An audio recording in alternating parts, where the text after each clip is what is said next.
السلام عليكم ورحمة الله. aad baan idin salaamayaa. maanta waxaan idin wadaa sheekadii kalamaan waxay ahayd gabadh baa waxa dhintay ninkeedii, dabeedna waxa dimaasheeda u hadhay niman waaweyn oo da' margiyo xulmiran. dabeedna nin baa jiray bahgooniya oo qoormuruxa dhaqanku siduu ahaan jiray. dee gabadha waxa dimaali jiray ninkeeda ay walaalaayiin xagga hooyada iyo xagga aabba, laakiin se haddii la waayo kaa xaq buu dadka kale u leeyahy inuu dimaalo.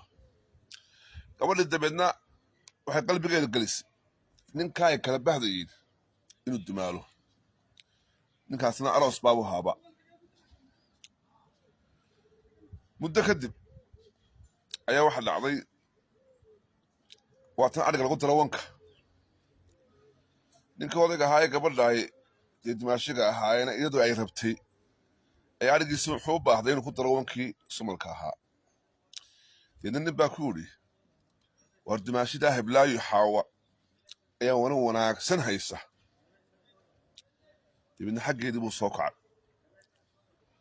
bidhaan markay ka aragtay ayay guriga ku carartay oo aqalkii bay ku carartay. sanduuqii bay furtay maryaah, sadkii u quruxda badnaa bay xidhatay. bahal burcada wejiga dhag suu dhaqanku ahaan jiray. deedna way ishagaajisay. waxay isti leedahay markaa iyadu arrinkaagiibuu u socdaa, isna wan buu doonayaa. dee soo gaar ninka odayga ahaa la sheekaysay waa qowdhantee. cabbaar markii la sheekaystay ariga maanta xagguu kacayo xaggaas yaa kaxeeyey heblaayo qaalmihii maanta oo markii warkii la kala qaatay ayuu dabeedna ninka odayga wuxuu doonayay dee ka hadlay. wuxuu yidhi, waa sanadkii bay gaadho waxaan laawanka ku darbaan lahaa ariga oo wankii sumal. deedna waxaa lagu yidhi heblaaya wana wanaagsan haysa. intaa markuu yidhi ayay wejigii beddeshay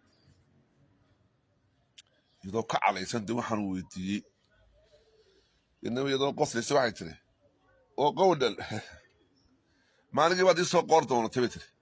maaligii ayaad ii soo qoor doonatay. aad baan idin salaamayaa.